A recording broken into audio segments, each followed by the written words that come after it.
Elle fait quoi? C'est qui est drôle là.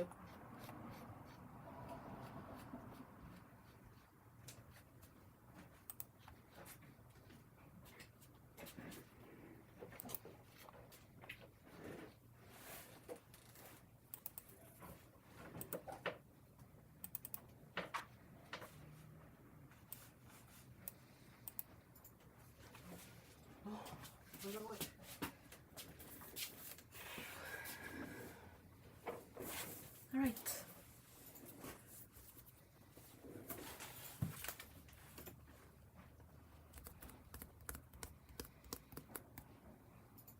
Hey, hi Buxabite. Hi Erica.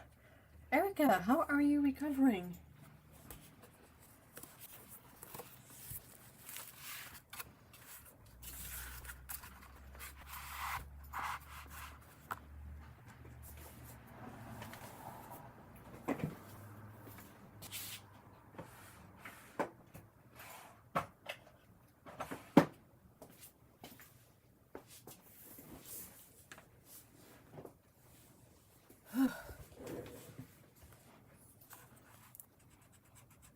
It's a bit chaotic today.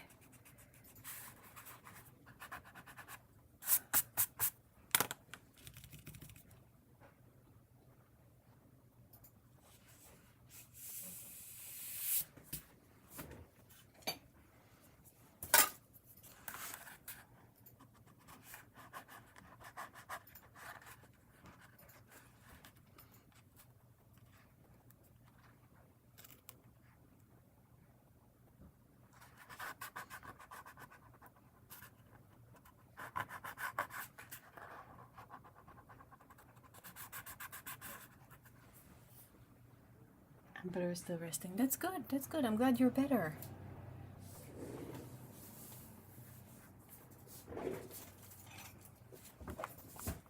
Ow, ow, ow. Sorry. Okay, so technical issue I was encountering was that since I wasn't... the issue was that the streaming software I use would not recognize my phone as a camera and microphone. And I could not figure out why. And the only thing that was different from last week is that I sorted out my my stuff and I removed the webcam that I was no longer using. And I was like, well, you never know with computers. It could be something as stupid as, you know, I don't know how, I don't know why, but the camera not being there is what's causing the issue. And it actually was. I plugged in the camera again, the webcam, and then the streaming software recognized my phone. And I don't understand it. It makes no sense, to me at least. But at least it works. So, I'll have to, you know, look into that after, but at least for now it's working, so let's just go with that and try to remember to check for that issue before next stream.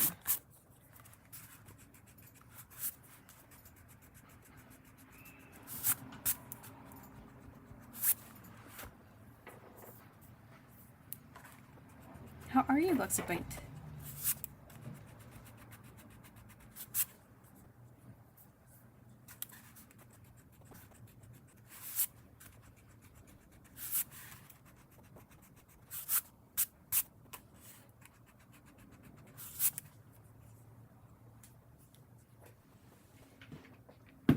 I'm just gonna get my water bottle too.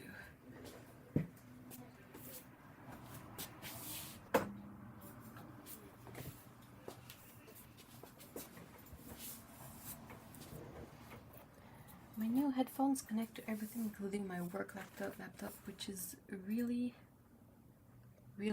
picky about what it allows to connect, but not my personal laptop, and there is no reason it shouldn't connect. It just won't find them. Oh, I hate when that happens.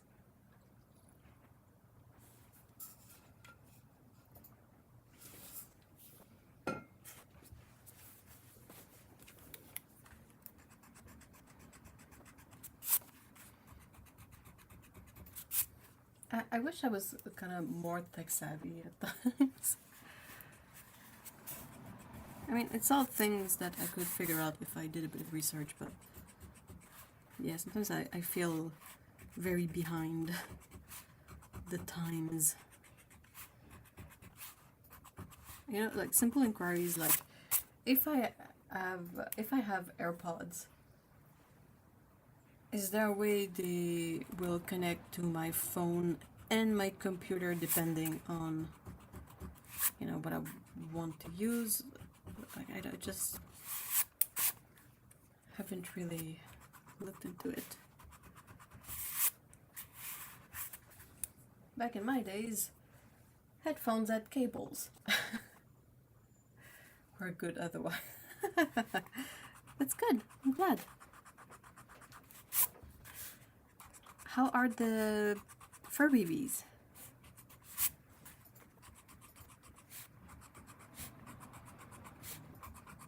I hope you're not getting too much of that warm weather. Over here, it's been really cool, all things considered. So I'm quite enjoying it.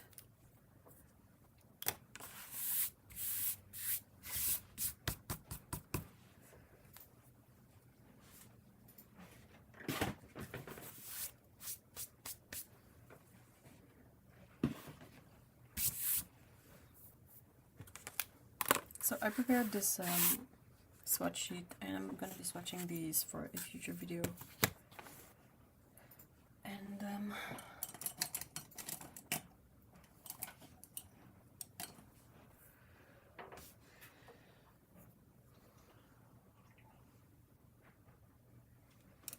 yeah, okay, start with this one. Emmy is snuggled up in my lap. Aww. Bear is in his man cave eating supper. Oh, that's so sweet. Hi, babies. Another of my baby fish that have been a blue-black color has started to change. And today when I fed them, I saw... Oh! A calico! You're gonna have an Emmy fish too?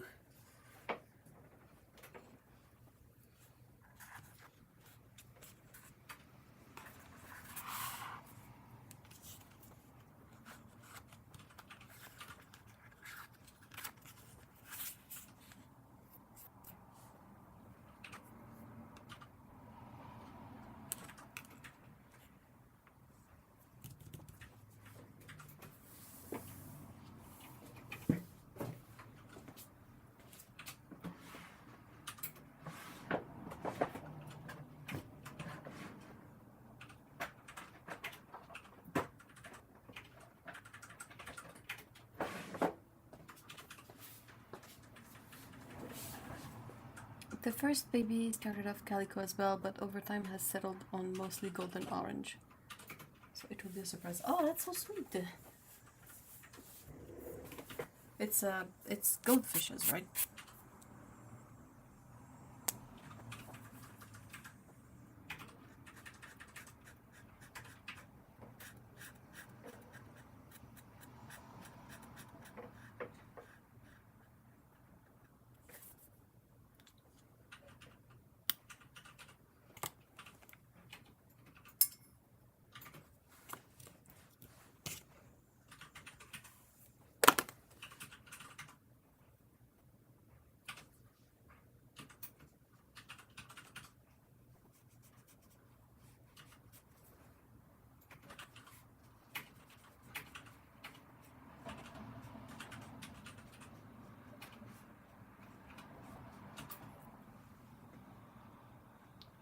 They are goldfish. The big daddy is about the size of my hand now, and I have big hands. He looks like a Magikarp. Aww. Well, that's very fitting because I'm pretty sure Magikarp was, you know, based on Japanese carps, and I think Japanese carps are possibly just like similar to just goldfishes that you let to grow really big. I think. Very not sure about that. it breaks through the water when I feed them. So it does the whole bloop bloop bloop. That's so funny.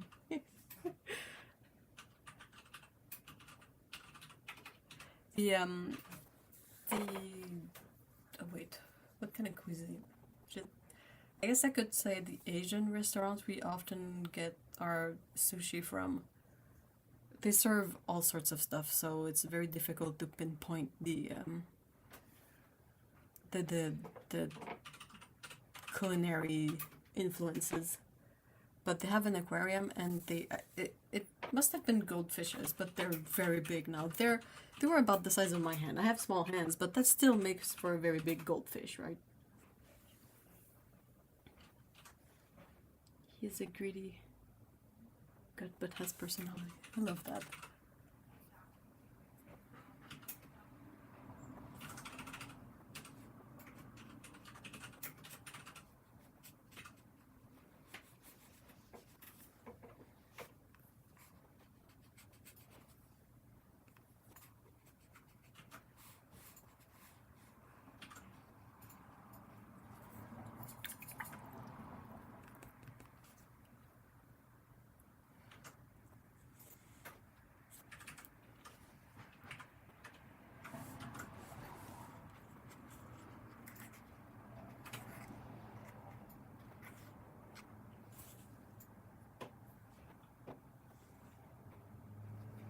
I have a couple of the foldable paint set that have the same kind of pens, and I'm always, yeah, really surprised at how decent. I agree.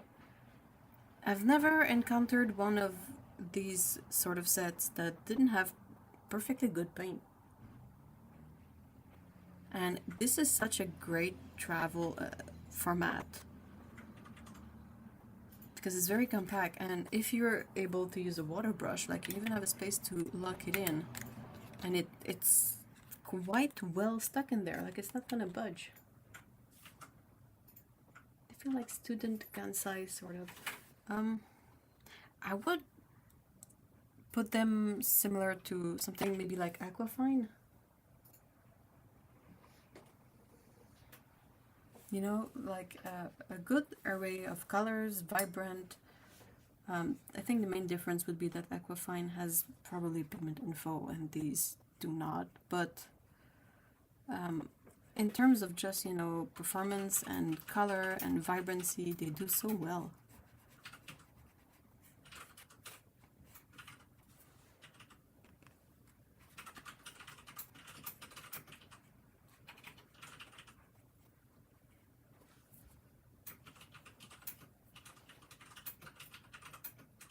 Hey guys, Shiro is here.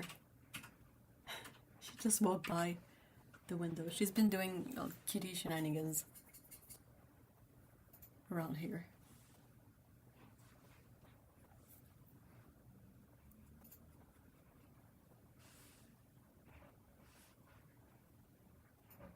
Oh, kitty bunny. She's so funny. The other day I had a parcel to mail at the post office, so when I left she was here, but when I came back I couldn't see her, so I was like, oh, she's gone. So after like looking around, I audibly went, aw, and I heard meow, and I was like, what? And she was in the tree, like not too far from me. There's a sort of a stubby small tree. Hi, Shiro. She's so cute. And she likes to climb like on top of the tree because it's not very high. And there's a branch that's really like horizontal, so she can sort of plop down there.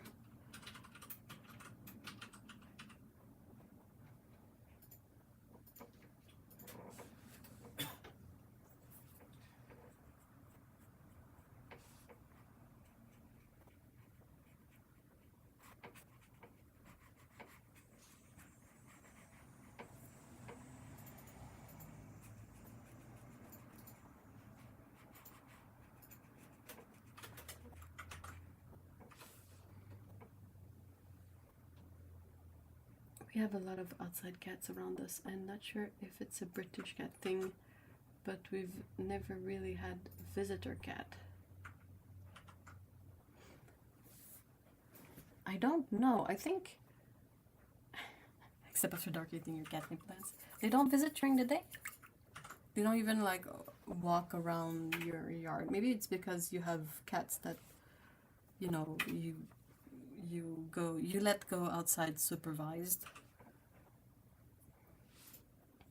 And to be fair, a cat that does what Shiro does, I've never seen that before. Like her brother, Chaz, he will visit often, but he will, you know, never spends his whole day here. But she has done that quite a few times. Like once we saw their humans and they were like, oh, okay, we just wanted to make sure that Shiro was okay because we haven't seen her in 4 days. I was like, oh, I'm sorry. She's been here. Like, she decides to stay here. She could do what Chaz does, but in Texas, in all of my apartments, there would be a cat that would stop by when I'd walk out. And here they all sort of keep their distance. Run under a car, behind a wall. And I tend to be an animal magnet, so it makes me... Oh no!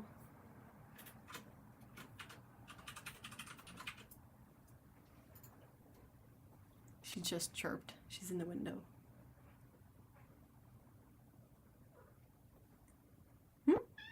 Ah ouais? Ah ouais? Pourquoi tu te couches pas là avec nous, Shiro? I'm not particularly an animal magnet, but I know that the way to any animal's heart is food. So I'm always prepared.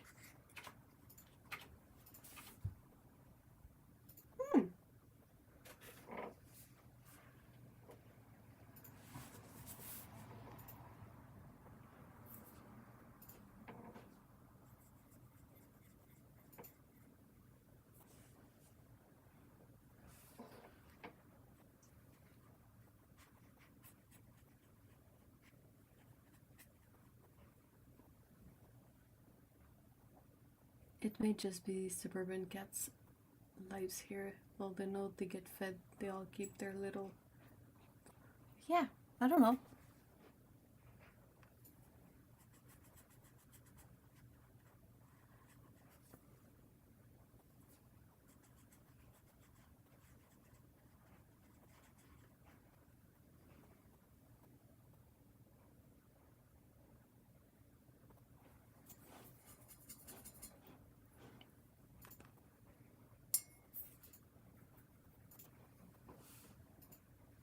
Hey, Lena, hi.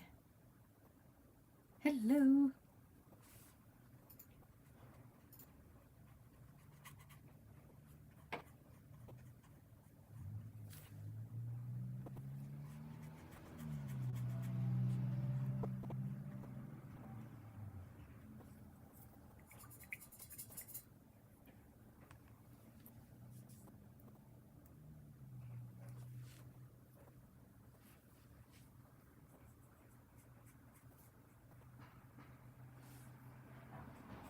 That's such an odd placement for a brown color.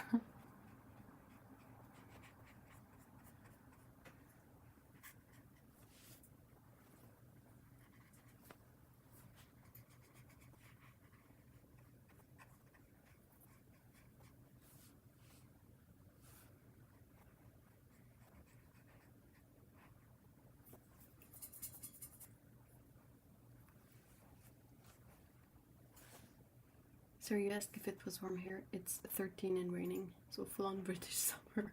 That sounds nice though. Hey, Josefina, hi. Hello.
British summer sounds perfect for me. Yeah, I agree.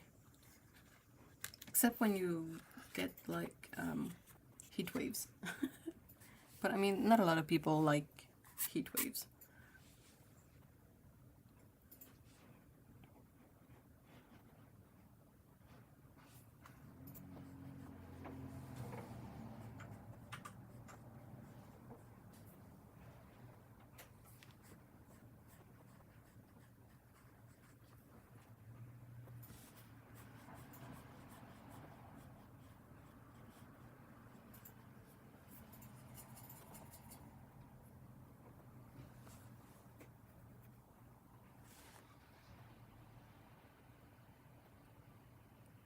Yeah, but it's too hot. Same. Like a cold, you can always do something. Too hot, you're. What can you do? Suffer. Ah. Here it's hot and humid as well, so the worst combo possible.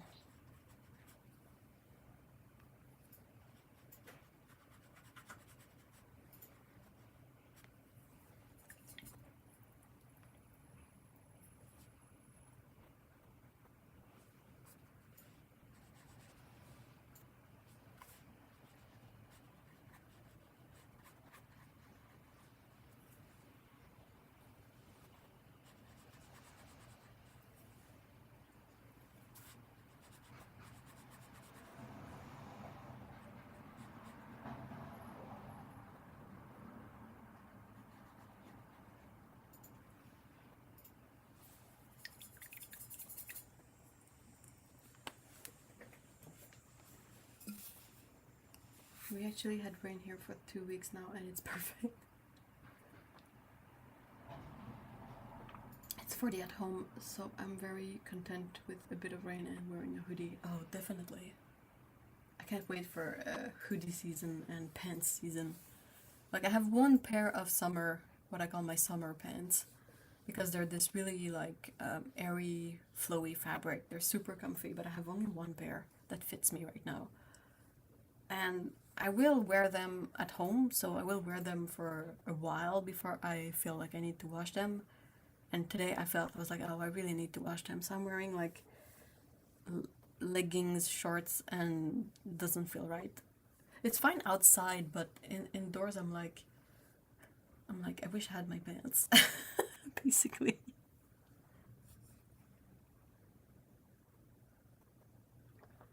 Exactly. When it's cold, you can make a fire.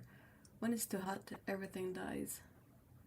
Especially with little rain, yeah. And with a lot of rain too, it's not ideal because there's this idea, what it's called, is the wet ball factor or something. It's basically it's relative, but it's the point where temperature and humidity reach a level where perspiration cannot help cool you down anymore. Because the whole idea of perspiration is that it puts water on your skin, and if there's a bit of wind, the wind helps like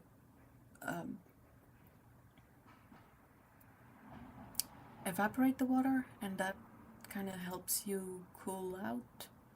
Something like that. Oof, I don't know. But when you reach this point where sweat is no longer serving its purpose, you just can't cool down and you basically overheat and can die from that.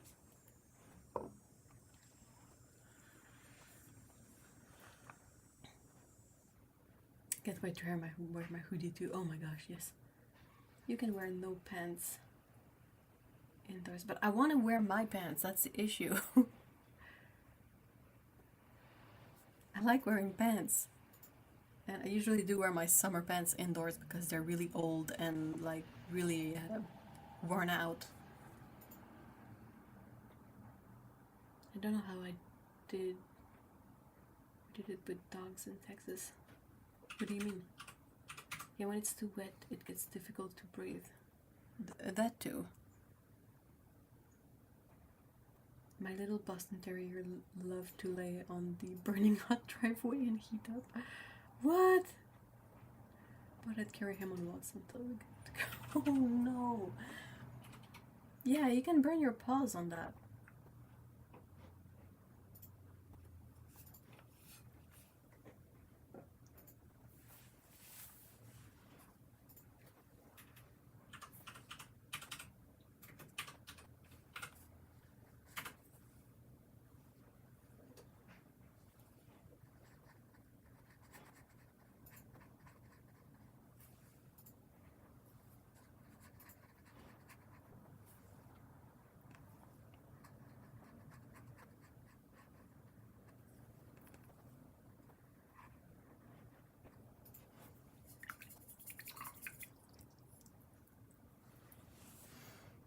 Wow, that green is staining.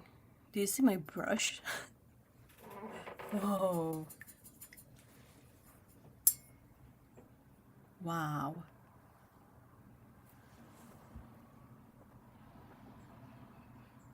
We also had a lab malamute. Oh, that poor doggo though.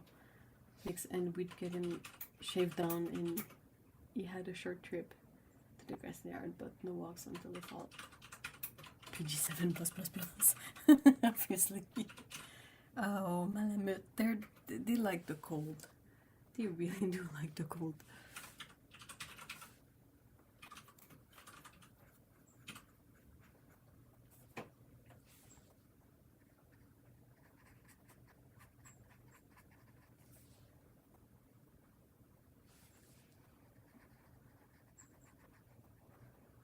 That's the thing that always strikes me with these paints, is that you don't really get a lot of info about them, but they behave a lot like other paints that you know the pigment info. Like this one really behaves like a PG7. I'm confident it's not a real cobalt, but it does behave like a, you know, cobalt violet or ultramarine violet kind of color. And this sort of cyan color also behaves a lot like other paints of this color that I've tried. So they don't feel cheap at all.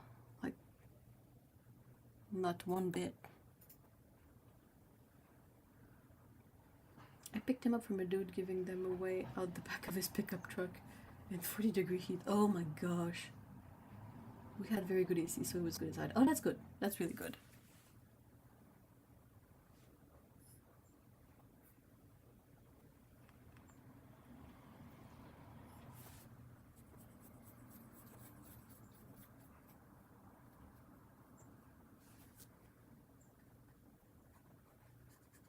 And this one is exactly like a phthalo blue, like green shade or something. Like super intense, super vibrant, very transparent.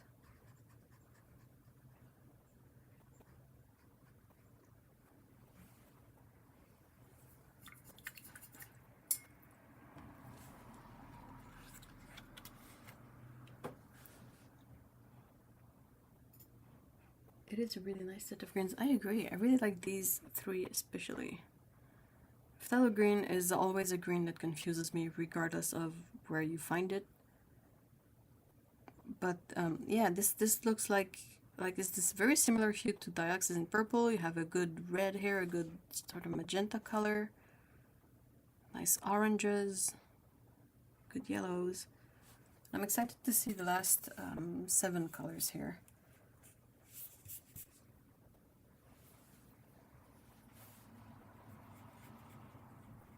I wonder if one of those blues is gonna be maybe this one, but sort of, oh yeah, like the ultramarine blue of this set. I think it's this one.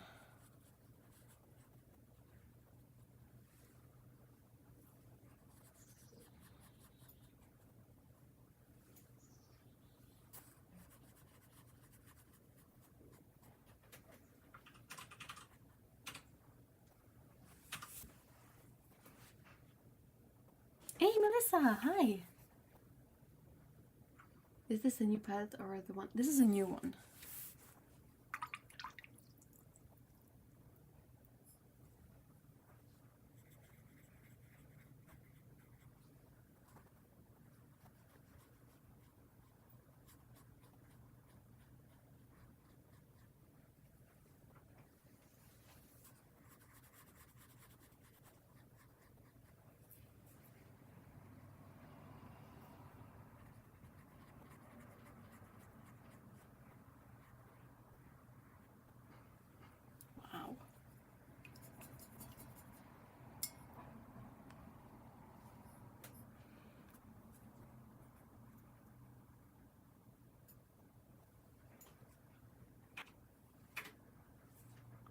one's possibly gonna be like a Prussian blue. Kind of. It's weaker than I expected.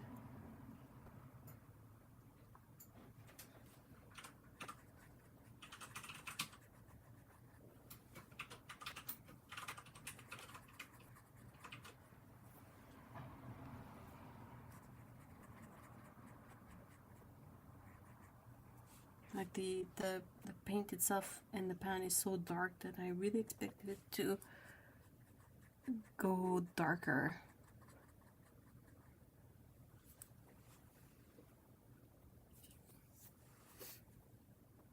Lurking as I try to organize my mess. Which mess are you trying to tackle today? The brand is Golden Maple. I will be making a video on these.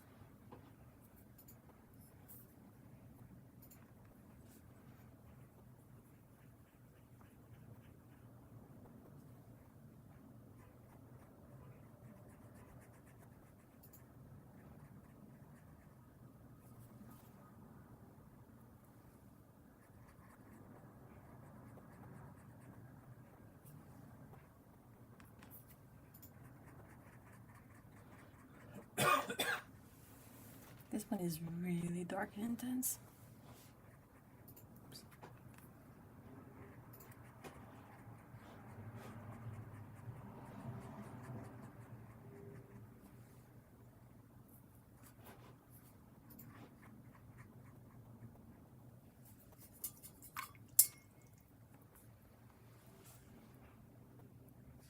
One of the sets I got is 58 colors. Whoa!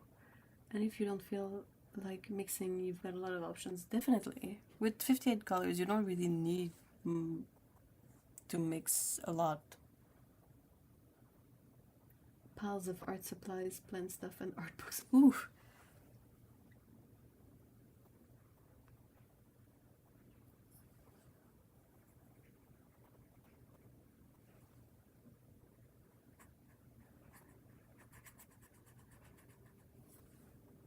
You know how sometimes like you can have a bit of a benchmark item, like say you go to Italian style restaurants. Yeah, okay, well, when I try new restaurants, I always try this pizza, this like a margarita pizza, so I can compare this one with all the other ones that I've eaten before, you know. And I feel like I have a couple of benchmark paint colors that I always kind of rely on to form an opinion when I try new colors. Mostly browns, I've realized, like yellow ochre, burnt sienna. The kind of magenta they will include is often something that I will pay attention to, but since a lot of sets don't even try to have a magenta in there, it's not always an option. So why is this one and this one?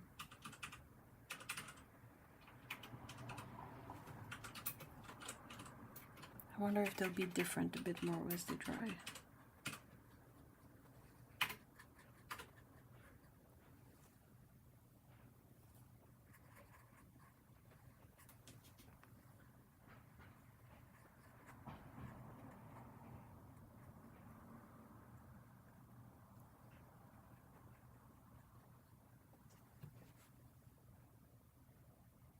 It comes with the tiniest square for a mixing palette. But like I said, for sketching, sketchbook stuff, it works perfectly. Yeah, this one has a mixing palette as the last tray, sorry, which is great. And this area that I've seen used for mixing area is a sponge to rinse out your water brush, I figure.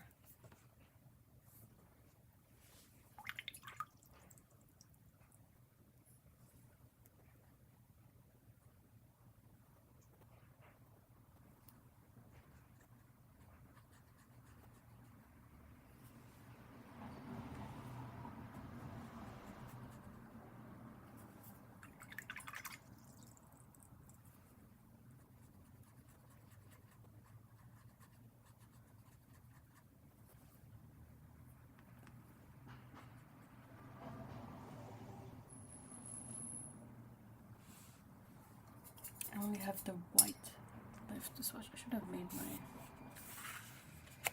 swatch on the other side.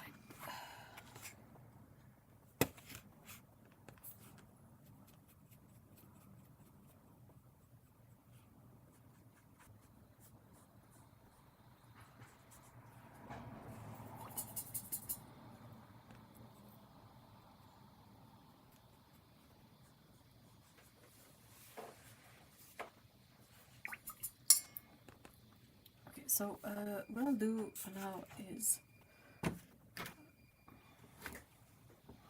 better behave.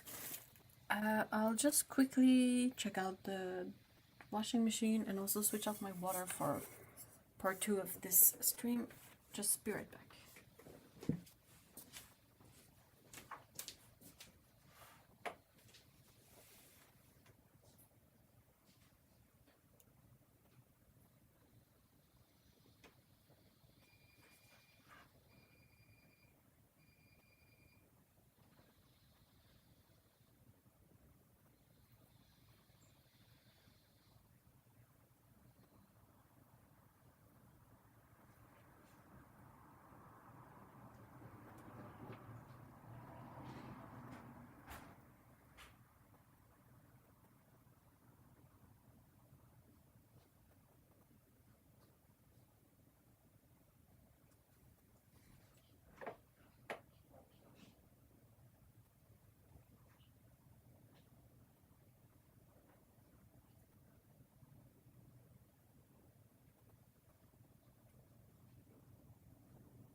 Sorry, I'm back.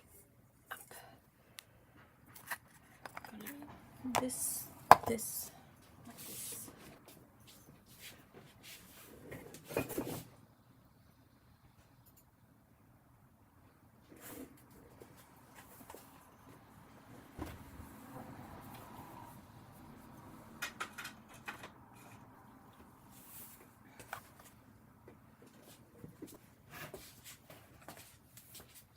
Side, I'm gonna need extra towels.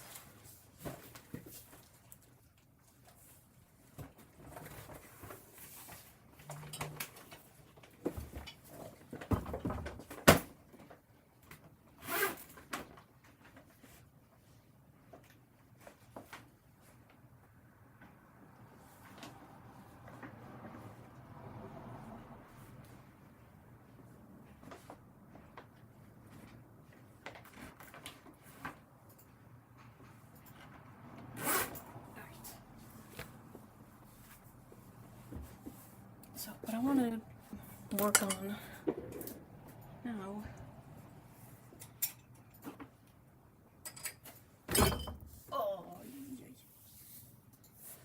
is a bundle of used brushes that I want to see if I can, restore just to be good.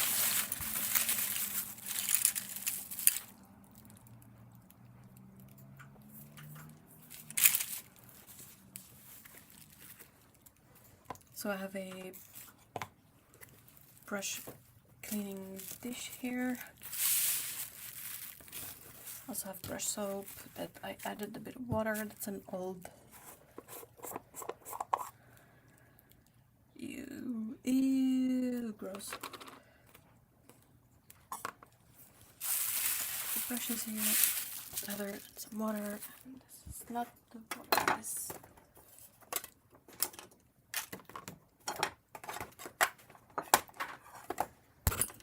Oh, I'm so sorry.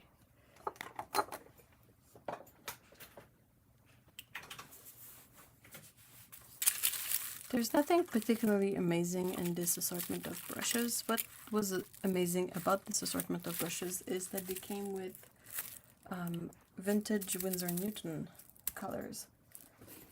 And quite a few of them were like old discontinued stock. And they are a bit dry, but that's watercolor. You can resurrect dry paint quite easily. So what I'm planning on doing is giving every brush a good coating of soap up to the ferrule if possible, and let that sit a bit. It looks gross, but it should really help with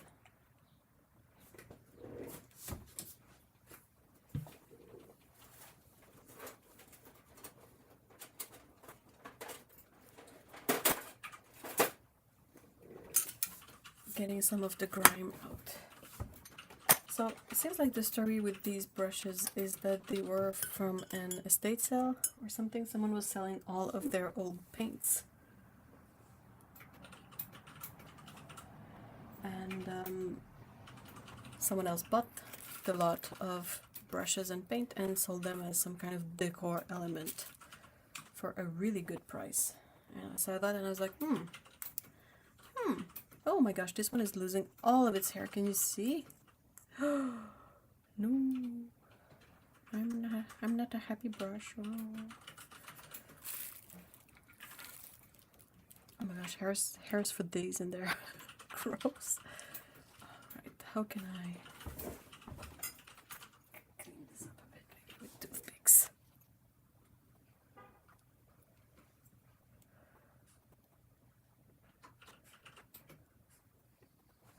I think I'm gonna need paper towels as well.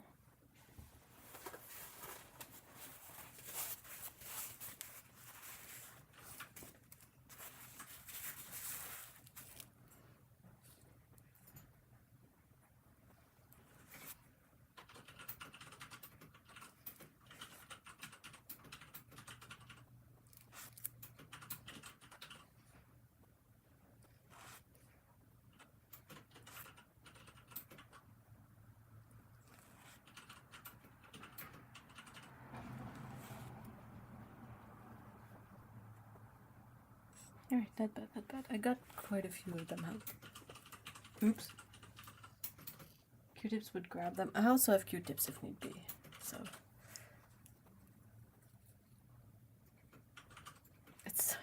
I apologize for the visuals of this brush soap, because it doesn't look that appealing. Let's grab a couple of these just in case.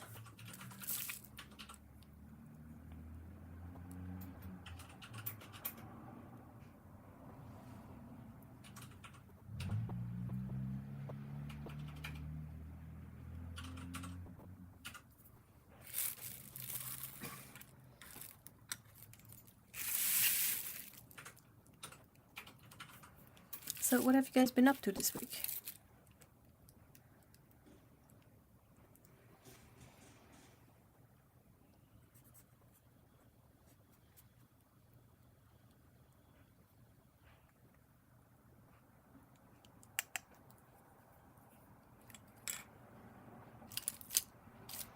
There's also this tool in with the brushes. Seems like a tool more for sculpture, but it has a bit of goop on it.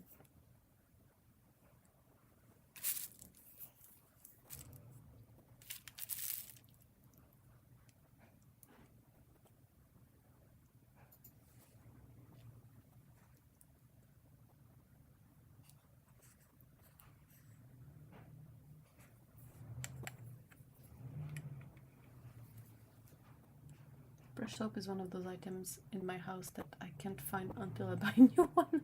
Then I find all the old ones. Oh no! That's a bummer because they tend to dry out too. They don't like keep indefinitely as far as I know.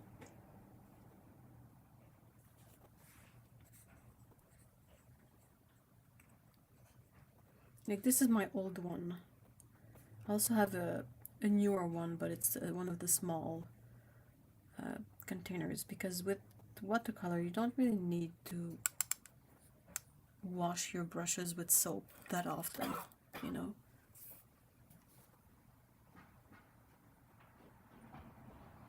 I have a set of smaller ball tip tools and they are the best thing ever for mixing up. Oh, interesting. I guess one could make like visual effects by thumping it on paint or whatnot, but for mixing paint. This week was so busy somehow, but today I spontaneously made 2 sketchbooks. Oh! What kind of sketchbooks? To get into all the nooks and crannies and easy to clean. Oh, that's interesting. But I mean, you must have a longer like tip on them, because this feels quite short. One with cold press and one with rough paper. Ooh, that's great. Did you use wire binding for them, or did you use a different type of binding? This is the one you got, looks like the ones used for mandala. Oh, I'll have to look into that. Interesting. Like most of these brushes are synthetic brushes, like from crafting ranges. Like this one is Craft Smart. There was one that was Folk Art, American Painter, unbranded. This one looks really like tired, and kind of the same brand as the one who lost all its hair, so I'll have to keep that in mind. Some are unbranded. Some have, like this one is Reward Professional 5. But since they're older brushes, there's still something interesting about these. Like this one is made in the USA. And the tip looks, you know, decent. This is one that I would possibly look into seeing if it's real hair or synthetic. Not that it changes much, it's just out of curiosity. Yes, ring binding, I have a machine. The wiring, not this. That's really cool. I like how I can flip over. Yeah, I agree. I like that too. I like being able to fully flip it. Though you have to be careful with ring binding. I found out through some sticker books that I purchased. You know, like books that have silicone paper sheets in them that you can put stickers and peel them off, and you know. But the person bound them the wrong way around, so it opens up easier from the last page rather than the top page. Does that make sense? Hey, Cleo! Hello, nice to see you. How are you? Like these low Cornell brushes made in Japan, which I think it's interesting. I don't know if perhaps they still make them in Japan. Perhaps these are not even that old, but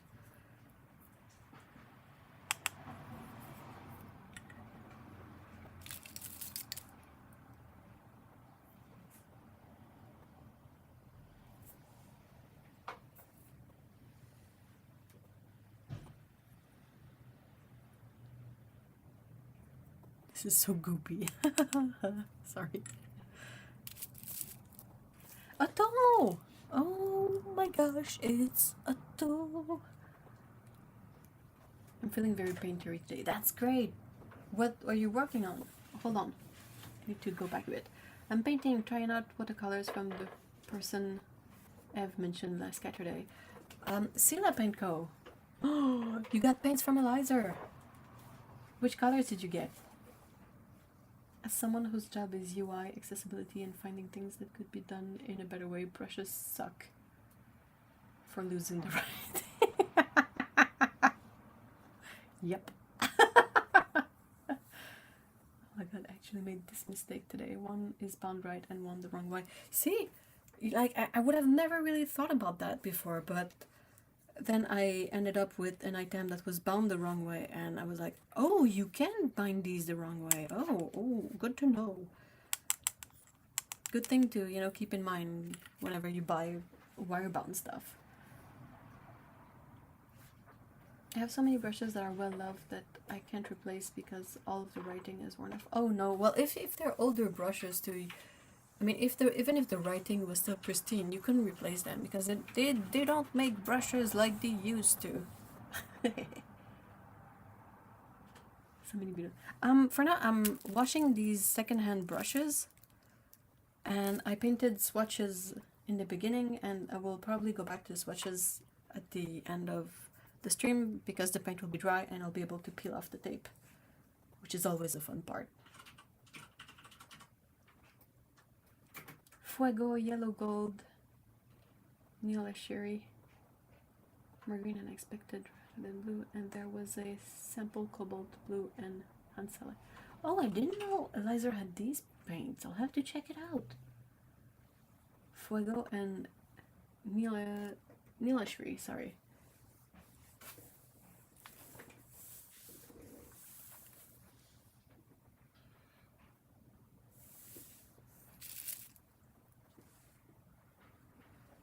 Look at this one. This one is so, like, funny to me. First of all, it's written gold in Sharpie on it. And it's like a Royal Alice's Love brush from Korea. It kind of looks like a makeup brush, to be honest. And it's a 00, but it's kind of big for a 00, so I don't know what's up with that.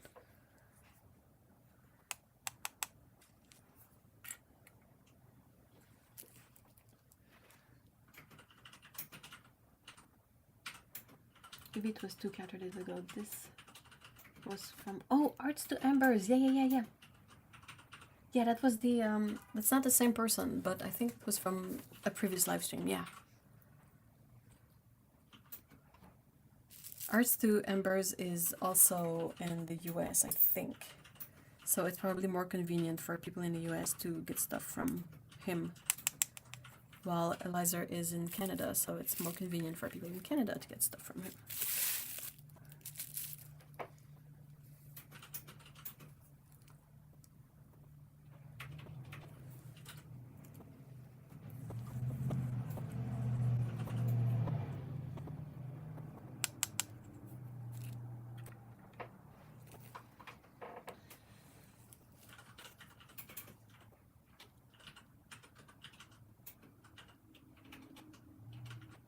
We have the light blankets out to give the cat some extra warmth. Aww. The paints are like butter in a good way. In the best way, right? Super soft paints. This is a neat palette knife, but it's caked in something. Probably will have to dip it in hot water to soften whatever is on it, and then try to peel it off. Because otherwise it's in rather good shape, you know. Okay, so these are the most like caked up ones.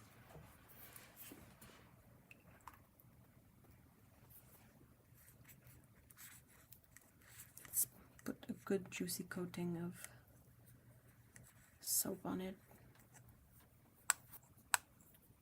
Now I'm all out of space for brushes on my rack. Cold water will do the job too. Oh really? Looks like onions. This is brush soap. It's the Master's Brush Cleaner Preserver. It's a very old one, so it has shrunk, and I put some water in there to get some sort of a more watery what's the word I'm looking for? Product, so it's easier to coat brushes to clean them up.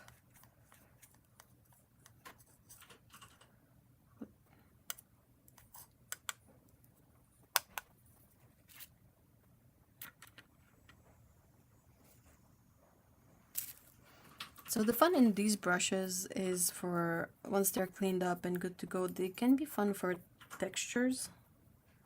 And also if I decide to, you know, be destructive with some project or whatnot, I can use these and not feel guilty.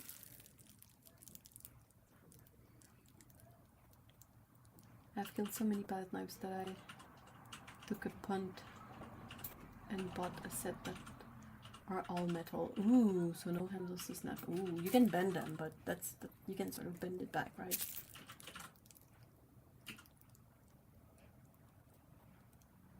The brushes were part of a bundle that was initially, it was initially sold for decorative purposes.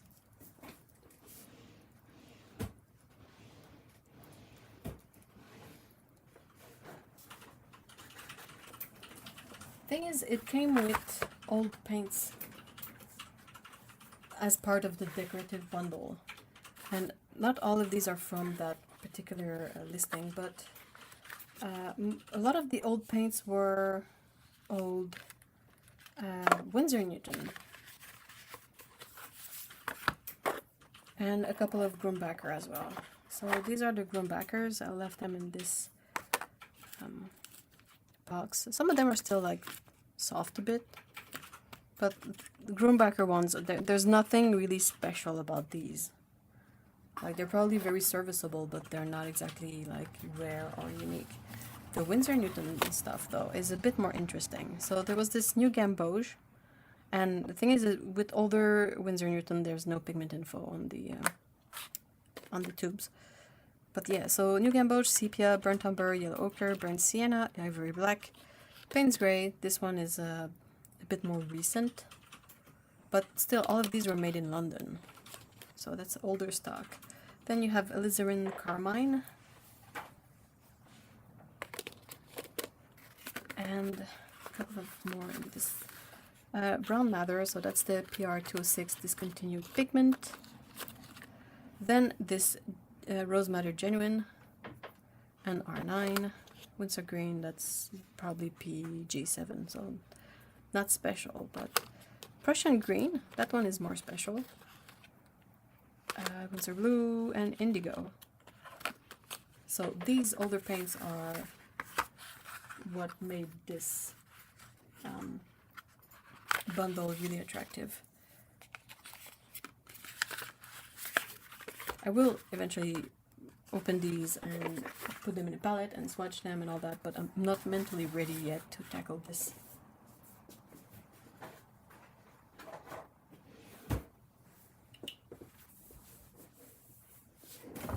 Oh, sorry.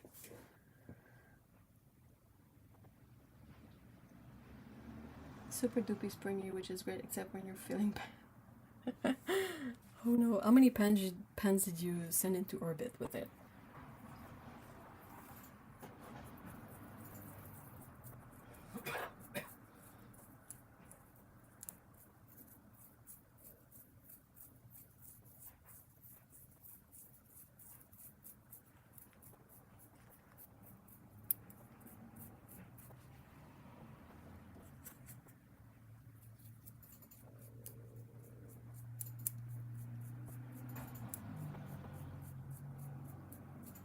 See this? I don't know if you can see on camera, but I'm getting a bit of pink, red out of this brush from washing it with the soap.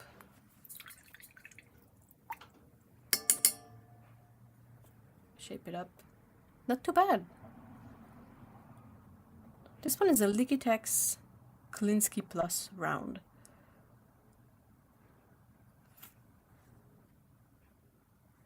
Second coating.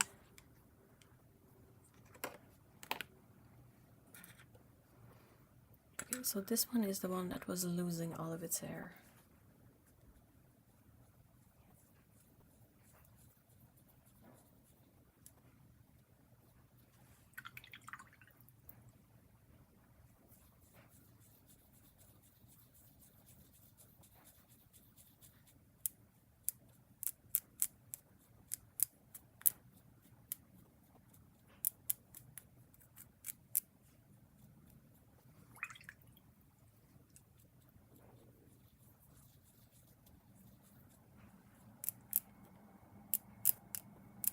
I keep finding new Mika blood splatter all over my studio, but it's a pretty mess to clean up. What's the little dish? Is it extra for cleaning? Yeah, it's a brush cleaning little ceramic dish. So it has a pointy part here, but also like I like that this one has a well to collect water.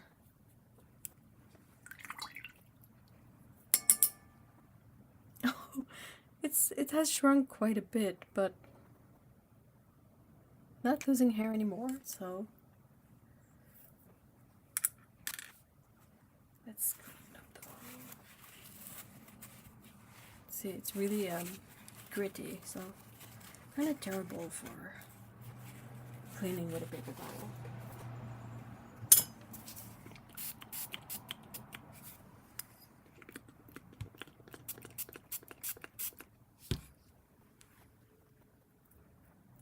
No. Alright, let's do this the hard way then.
There you go.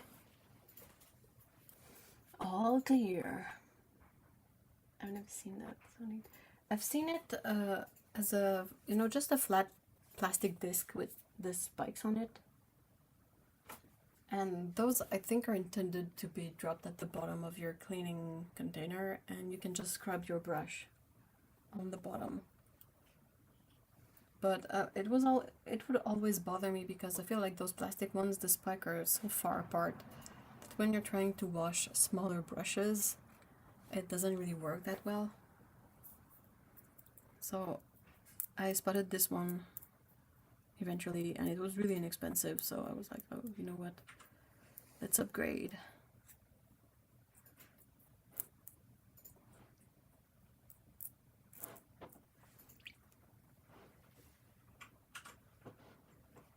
It's a bit bent and it has one wild hair, but yeah, this is probably more like an FX brush.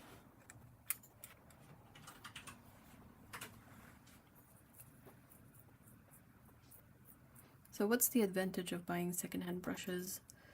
The fact that if you buy, doesn't really apply with this case, this lot, but if you buy natural hair brushes secondhand, well, I feel like that's a more responsible way to purchase natural hair brushes. This one cleaned up really nice. Rather than, you know, going around and killing a brand new animal, you're sort of, it's a bit like reusing fur. I have a couple of the rubber ones which do a decent job. That looks like deep cleaning. Are the rubber ones like initially made for makeup?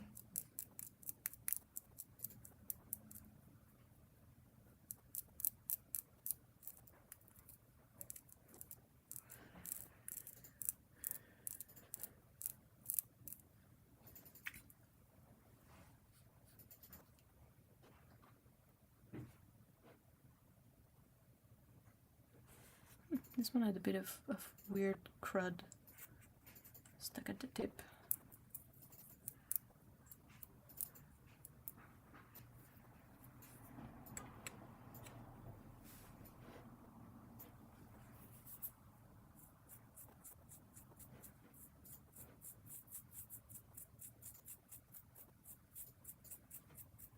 Someone gave me such an anxiety attack this morning.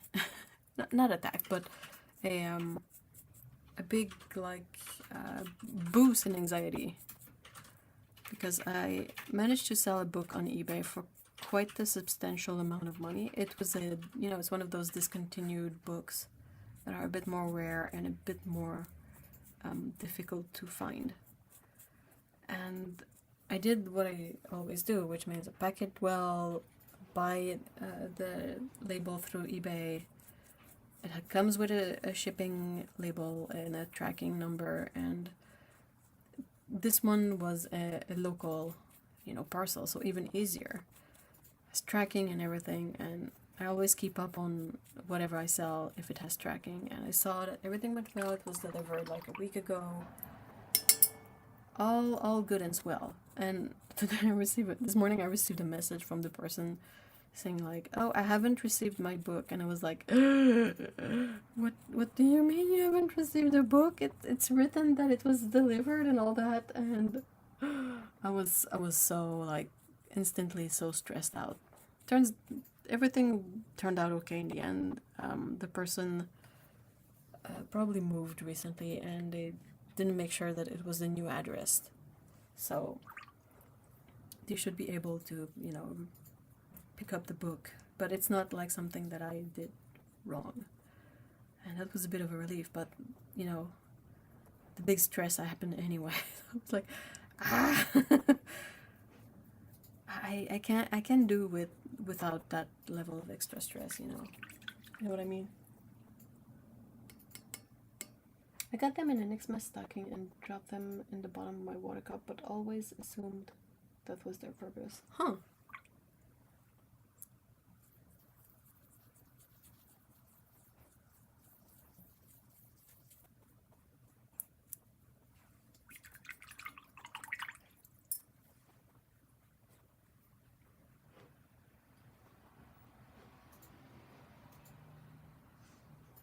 This one, the hair is so soft. It's probably like real hair, but what they call like camel hair, I think.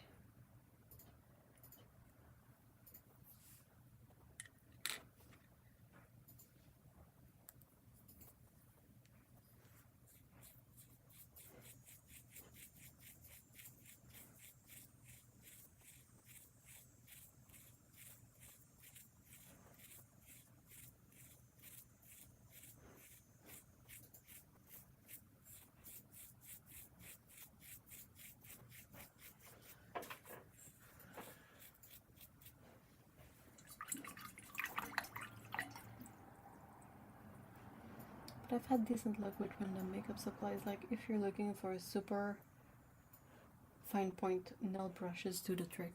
You can get these in bundles for really affordable prices too.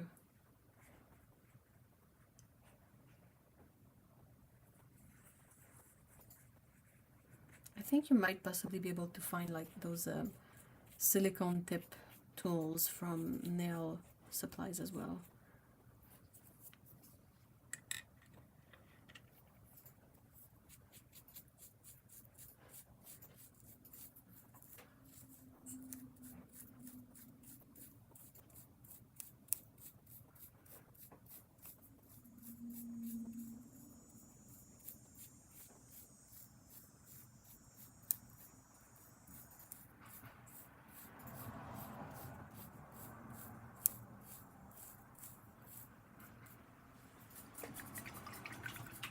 Hey, Kevin!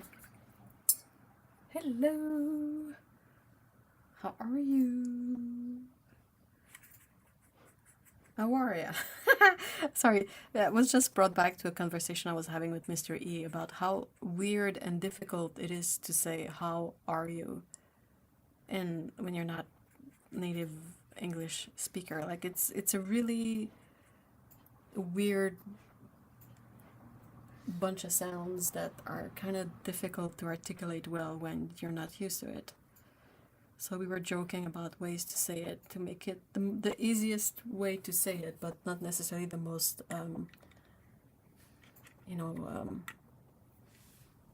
easy to understand.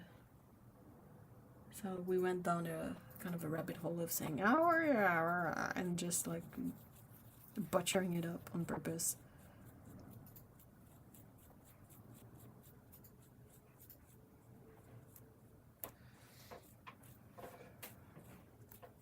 Overall, these are really clean. I'm surprised. I've had secondhand brushes that you dip with the soap and you try to brush them and they let go of so much color that was trapped in there. And this one, this super caked up one, is really, really caked up. Ah, not too bad. It's a bit bendy, but wow, there's a lot of old paint stuck in there. It's really stiff. That would be a really fun brush for FX, dry brushing and all that. How's it going? That would be easier to say, I feel like. It's the sequence of the H in how, and then R doesn't have any kind of that in the beginning, and then U is also like a vowel sound. So it's like bleh. I think it's the same for a lot of British accent, and I was surprised that howdy is really common over here. Really? Howdy! And more often than not down here you get y'all right? In French we often just go with ça va, which is basically it goes. Which sounds really stupid translated, but it works in French, so.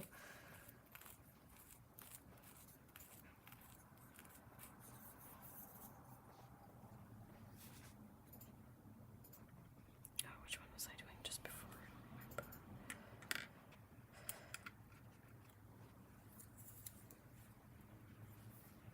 Yeah, I did this one with the green mark on it.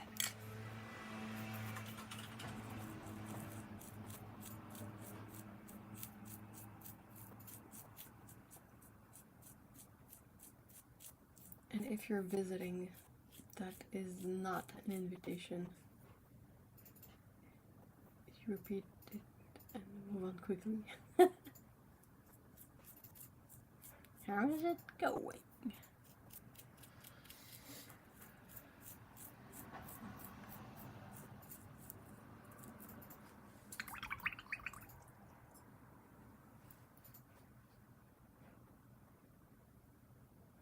Yeah, this one had a better life before, but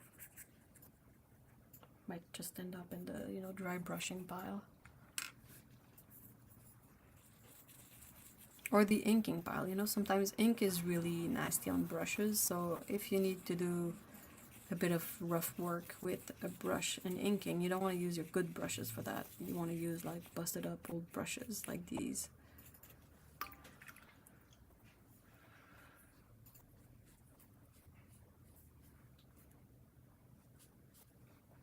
Is that soap or paint? That's paint.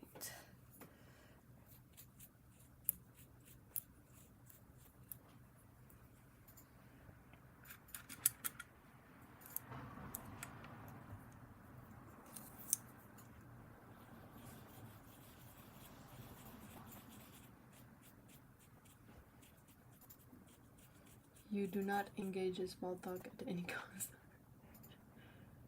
I'm so guilty of just saying you okay and walking away at the same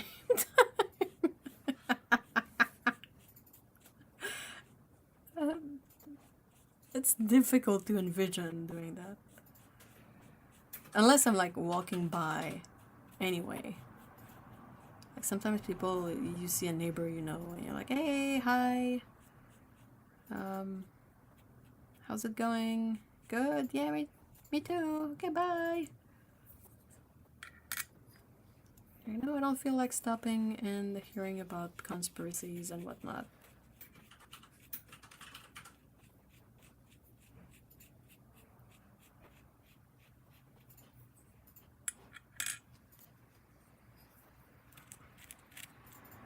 Oh man, this one is really like, I don't know if you can hear it, but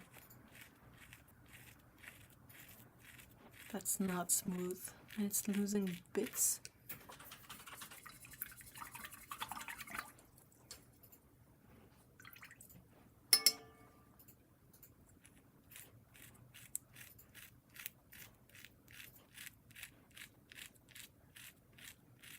I don't know if it's broken up hairs. I think it's broken up hairs.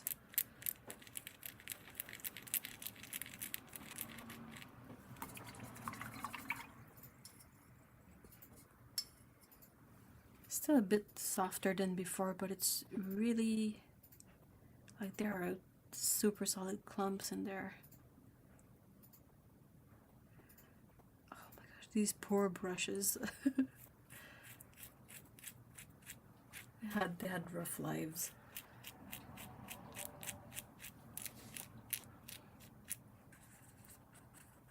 There, have a bit more soap.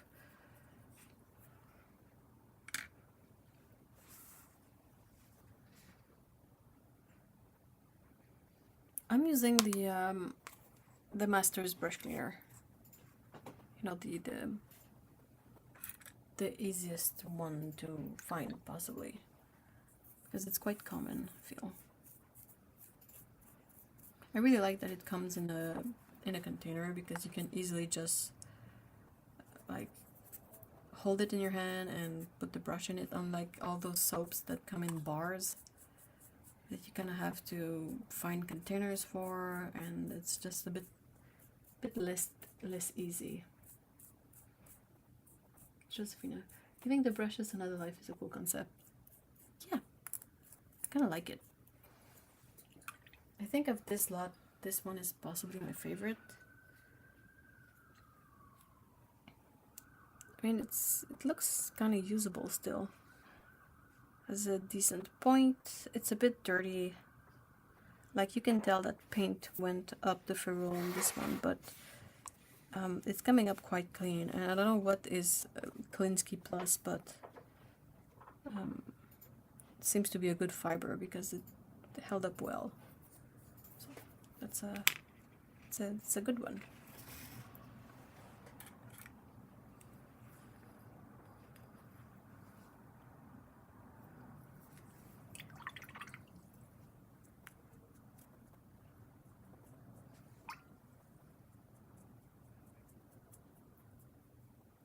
This is the one that lost all of its hair. It's very soft.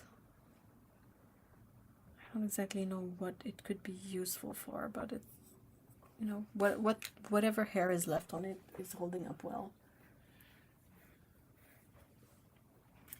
Do you guys have plans for the weekend?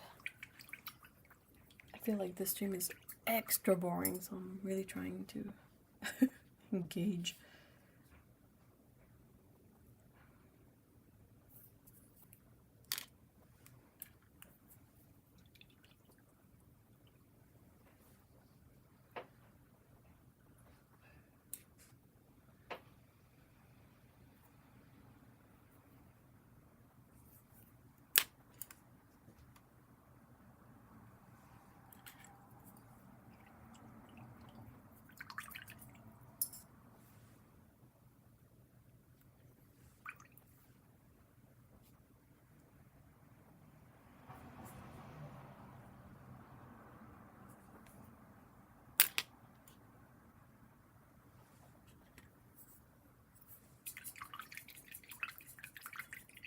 wonder just how bad the delay is again between me rambling and you guys hearing it.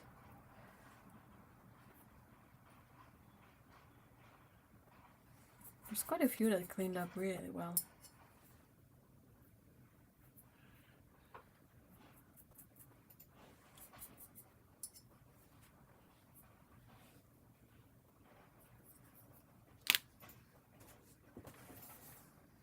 I am planning to paint some action figures. Ooh, what kind? What kind? Like miniatures or...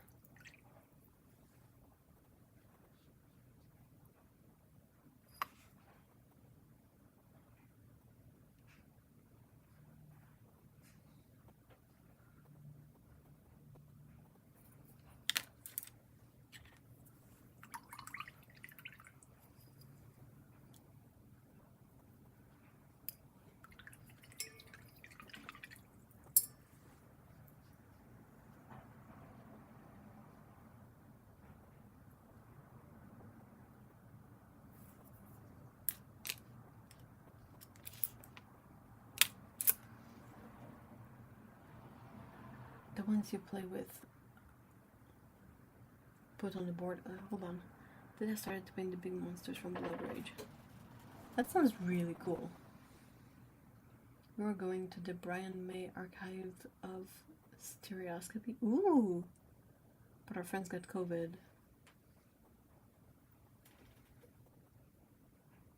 And it, oh no. No, COVID. What? That still exists? What?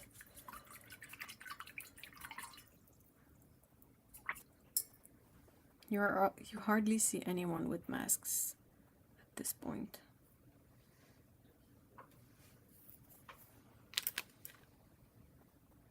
It's a new hobby of mine. That sounds really cool.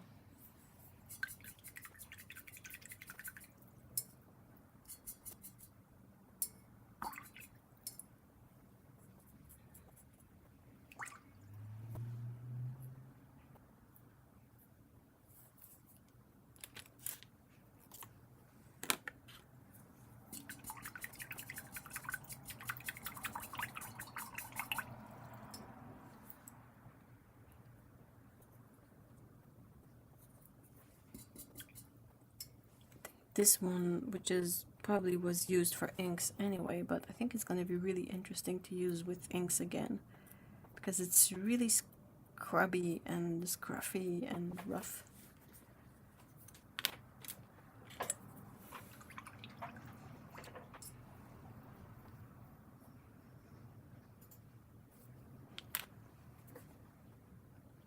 We felt like ground zero for an outbreak. Hubby's choir were all sick. The friends we went out with that weekend got COVID. We got really sick but tested negative for 2 weeks. That's so weird. And did all these people, like the friends and all that, did they all test positive for it?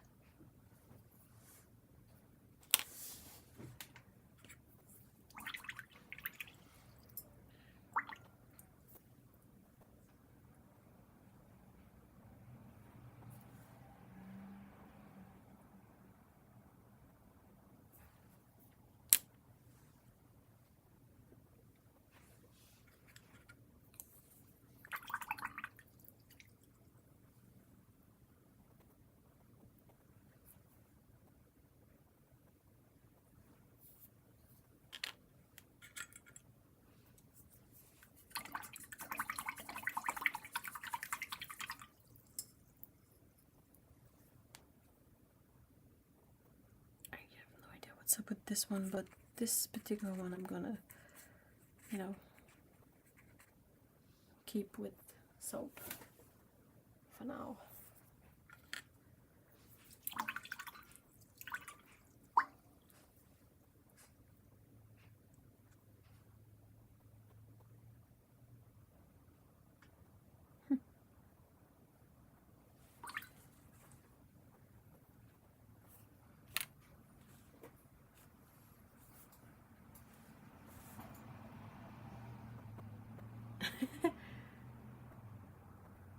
They were are all testing positive and we felt exactly like we did when we've had it. But the test kept saying that's so weird. I love the sound it makes when you swish your brush and whatever thing is just a jar of water. Yeah, it's my current favorite container for water. It's a dog bowl. And what I like about this particular one is that it's metal, so I can drop it, but it's not enamel, because if you drop enamel it will chip and then it will start rusting. And it's huge. It can hold up to almost a liter of water, almost like I think it was like 950 milliliters of water, so it's big and it's squat, so it's not gonna tip over. And it was on sale, which is possibly the most important factor. There's a couple other brushes that I want to clean, but I might switch to something else after because yeah, this one is a bit slack in its ferrule.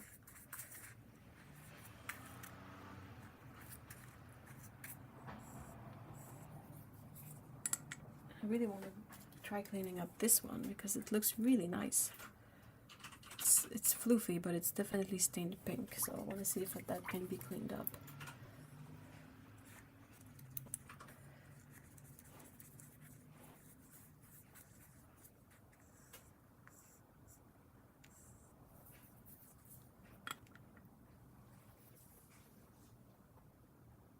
A friend of mine is home in bed with COVID. Oh no, his doctor told him to just consider it like having the flu.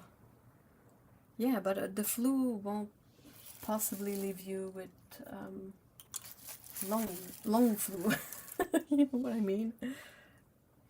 That's the one thing that I'm really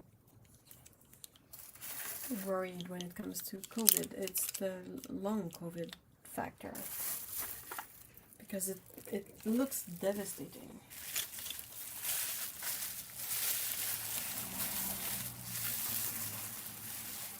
Is it true that this brush soap is good for cleaning stained palette? What kind of palette? Plastic? Metal?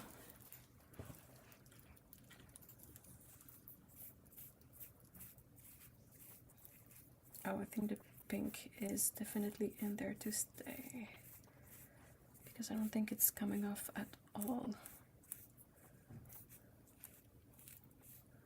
I'm amazed. These were surprisingly clean.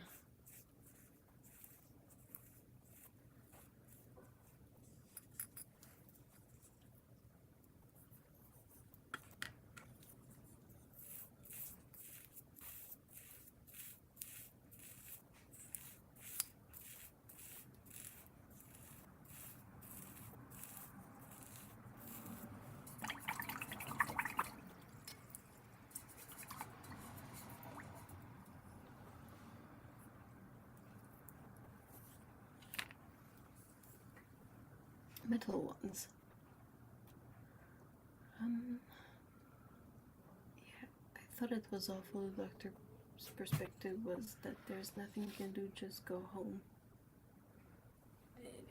Aren't there any meds they can offer to help with, the symptoms and just the crappy feeling of having freaking COVID? For cleaning metal palette.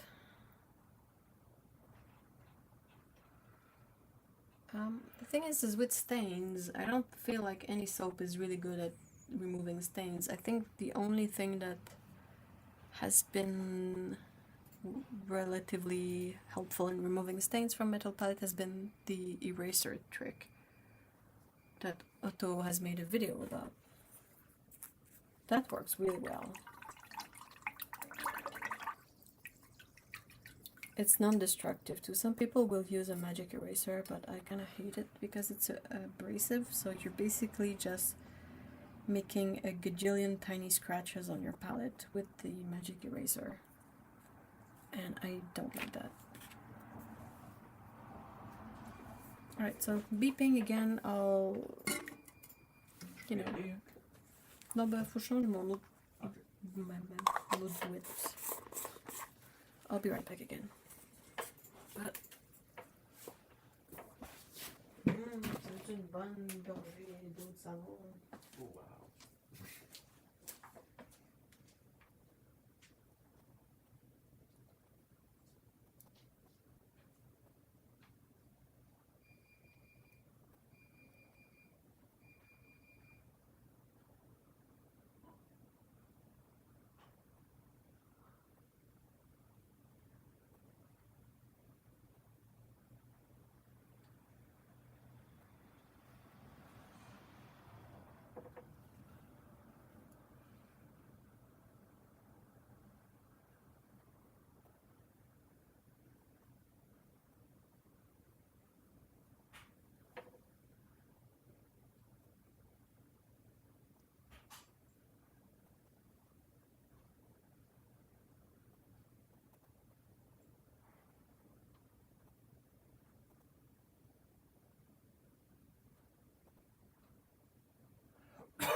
And I'm back.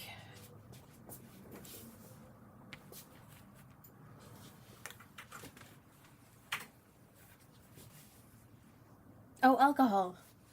Yeah, that's... I don't know why.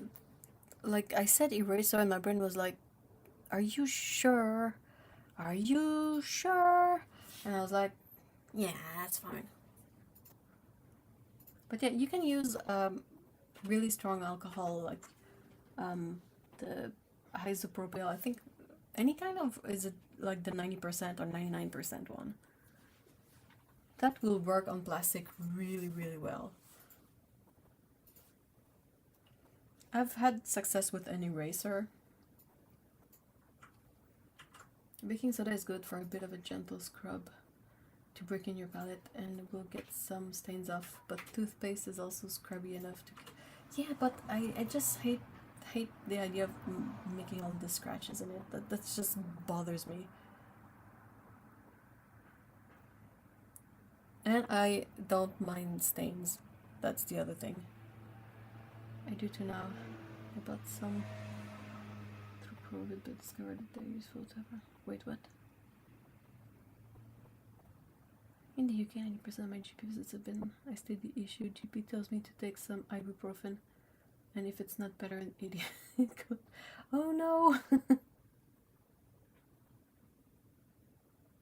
What, you mean the ibuprofen is handy to have around? In what way?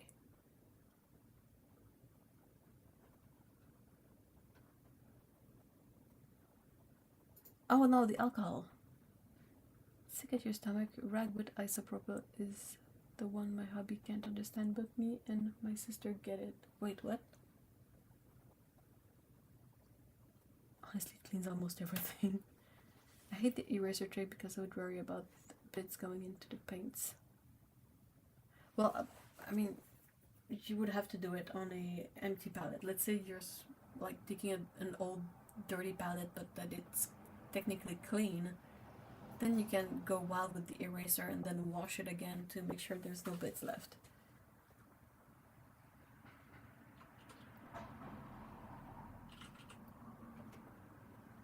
I'm sure many people wouldn't get the eraser bits into the paints, but I'm dyspraxic as heck, so I always make Yeah, I mean, I would probably not necessarily do it on a palette that still has paints in it, but I've been able to do it on, you know, those very basic folding plastic palettes, like that were totally empty. And I would eraser the stains out, wash the palette again with soap and water, and let it to dry.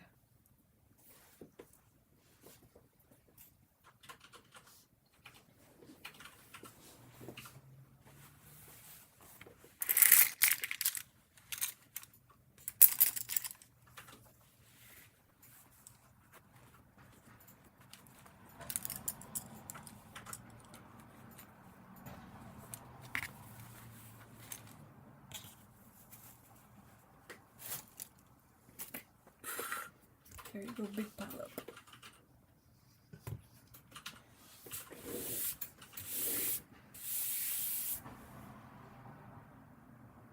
If I'm sick at my stomach and feeling like I'm going to be ill, my family grab a rag and dump isopropyl on it. You can wipe yourself down and feel cool, and the smell helps us because it's what we grew up with. It's the comfort of the smell of Vicks when you have a cold.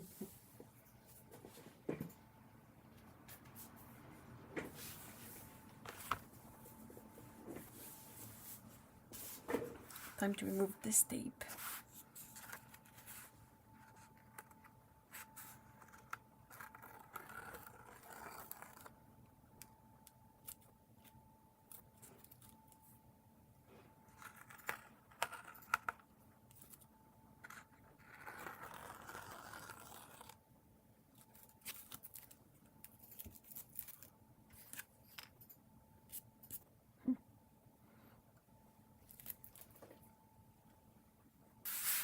There are bits of caked up dry paints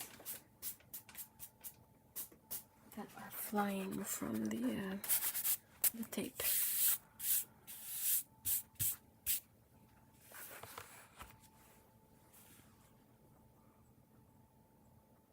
Hubby prefers a cold rag. No smells.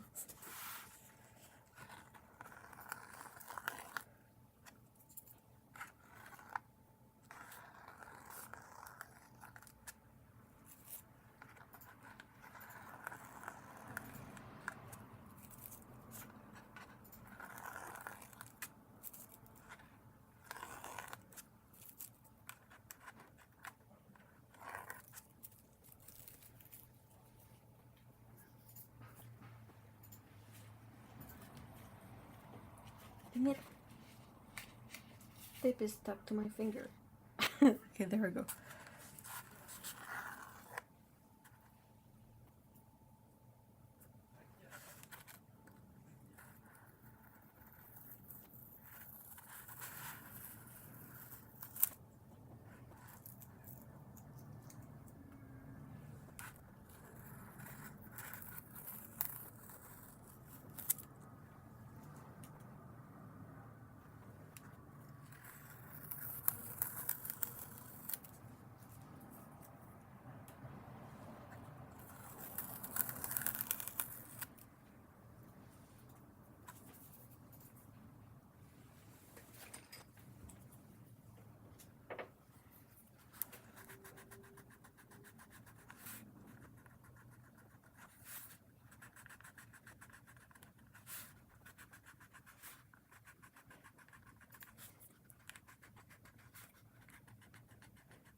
I think I saw a video not too long ago about someone trying to lower a child's fever by giving them an like a rubbing alcohol bath, and that's not a good idea. don't don't soak yourself in, you know, rubbing alcohol. I mean, a rag has to be fine because I'm pretty sure you don't absorb as much. But to dunk the whole body in a tub of it, it sounds like a really bad idea. It's a nice set of colors. The one thing that bugs me is the sort of Indian red in the middle of the purples. I know! I agree, same thing. This one is is such a weird placement for a color. How could they have fixed it?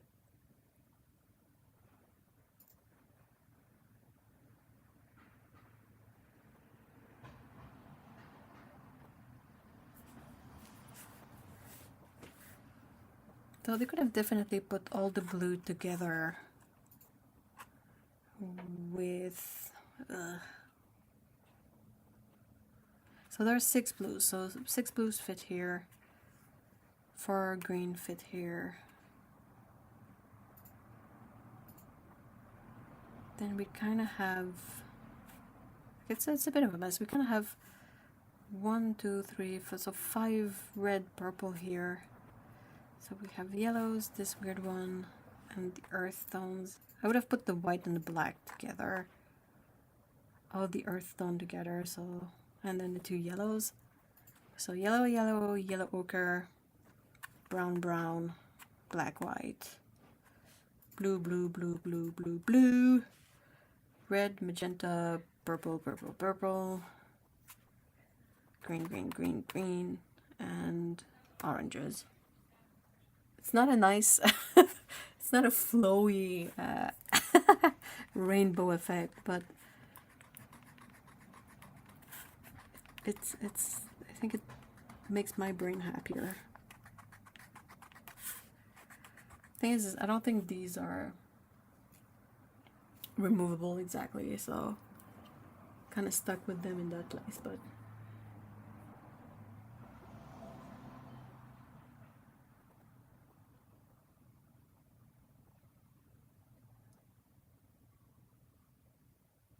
purple to blue to green to earth. Where do you put the yellow and the reds?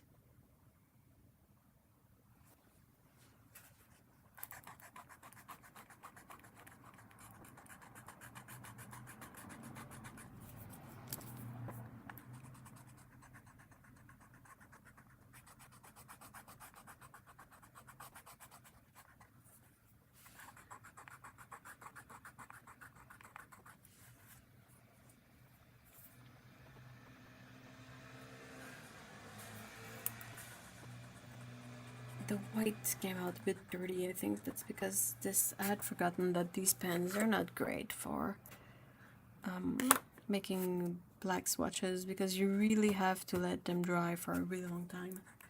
Like they will be dry, but not fully like paint proof dry, or either that or there was a bit of black left on my brush.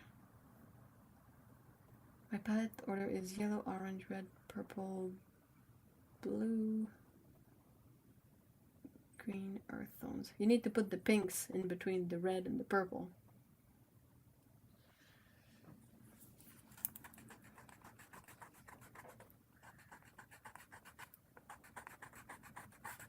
Pink, the most underrated color in palettes.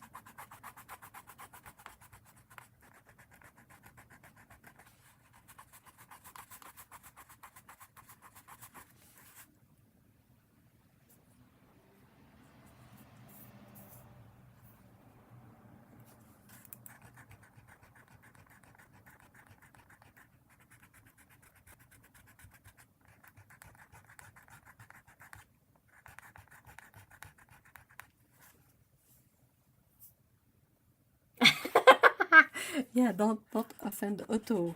You have to consider pinks. I was just being high level, and there's more method to the madness. No, but pink. You can skip red. You gotta put pink in there. Like yellow, orange, pink, purple, blue, green, earth tones.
It's just a general rule that I'm not sure where it came from, but I went from the standard rainbow order to that over time. Pinks make beautiful corals and grays when mixed with the right green. I agree. Opera pink and cobalt turquoise get their own row. They are essential colors. How can you even get anything done without these? And where did I put the paints I was using earlier?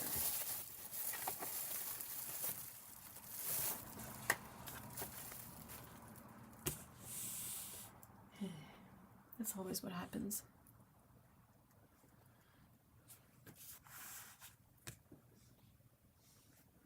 You put them somewhere and then you forget where.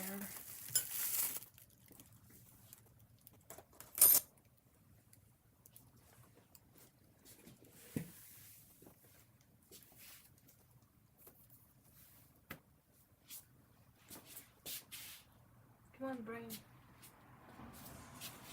Come on, brain. Where'd you put the paints? Oh, there. There, I put that. Okay.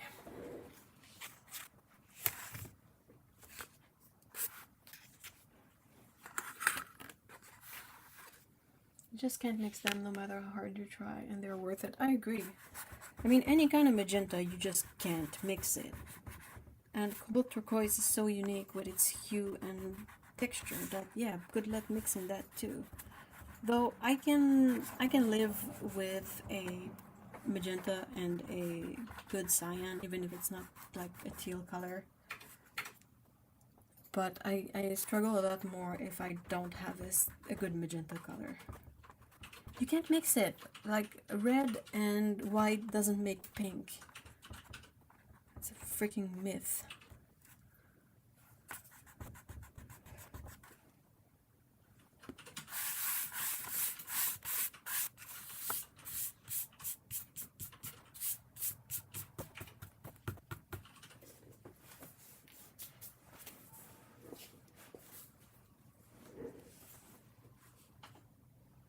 I discovered pink this year, started using it. I'm happy about it, but also frustrated that they don't seem to be an obvious choice when companies set up the already made for you palette. I know!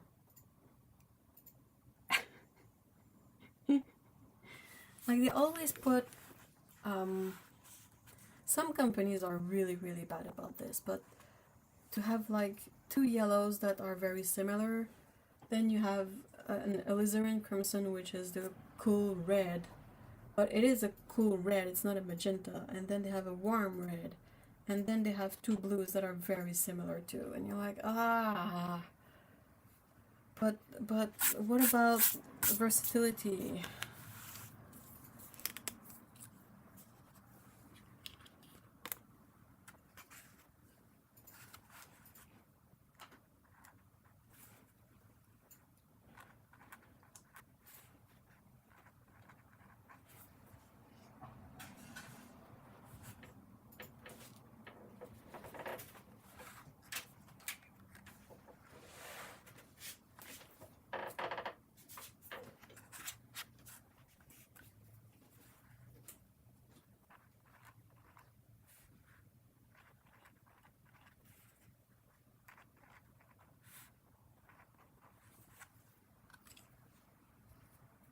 So many sets with a cobalt blue and ultramarine. Yeah, that's basically the same color, except that cobalt blue is often just a wee bit weaker.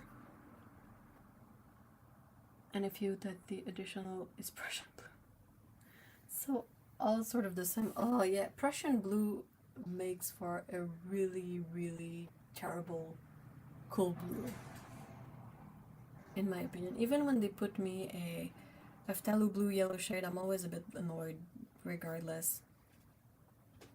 Because I'm like, yeah, okay, that's not, you know, at least it's not Prussian blue, but it's not exactly a good cyan either.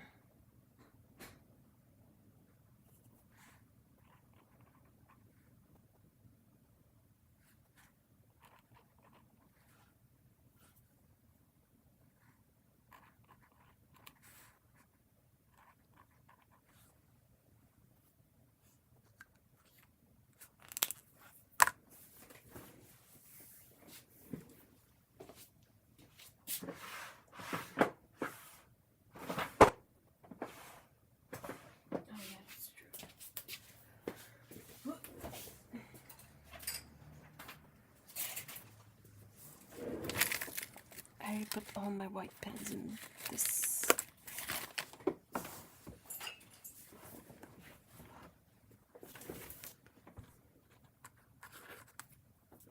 It's not the colors of the sky or sea. Definitely not the color of like tropical seas.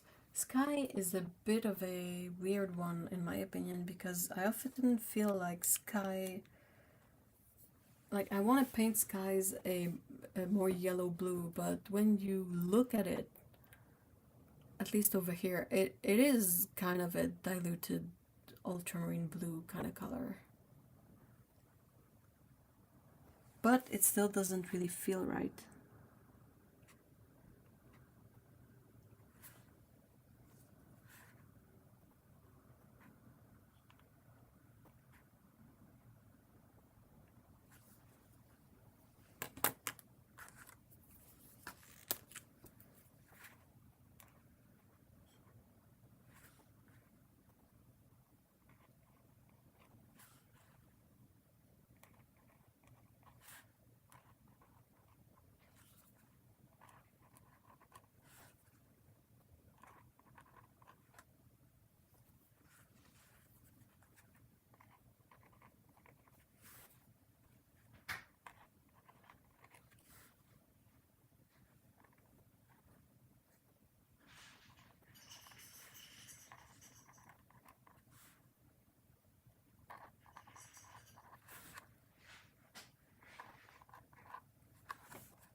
Oh, we're past 4. Okay, so I'm just gonna finish up with this and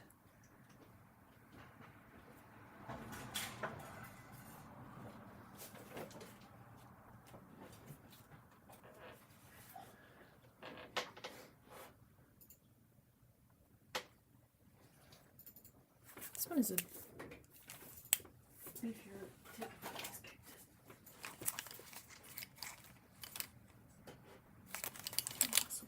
beefy.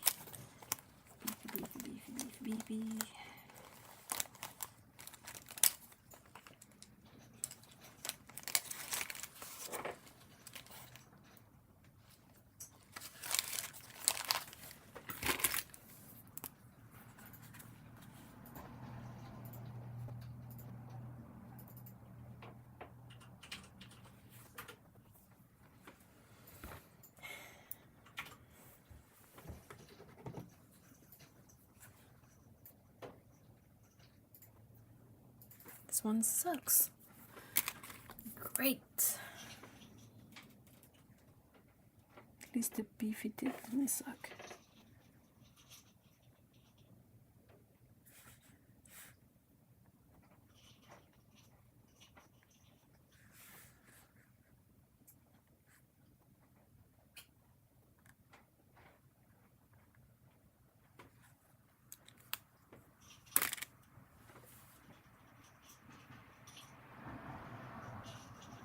Alright, well, that's that. At least done with this chart for now. I'll be able to, work on my demo with these paints. It's always more useful to have the chart painted so you can see which color you want to use for what. Thank you so much, guys, for being here today. And it was super chill and super fun, as usual.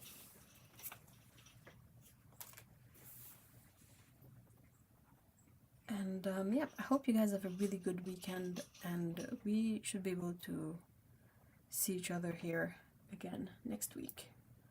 Same time, same place.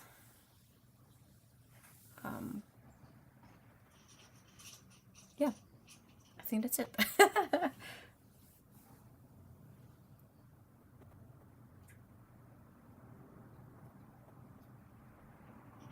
Have fun, guys. Have a great weekend, and take care. Bye-bye.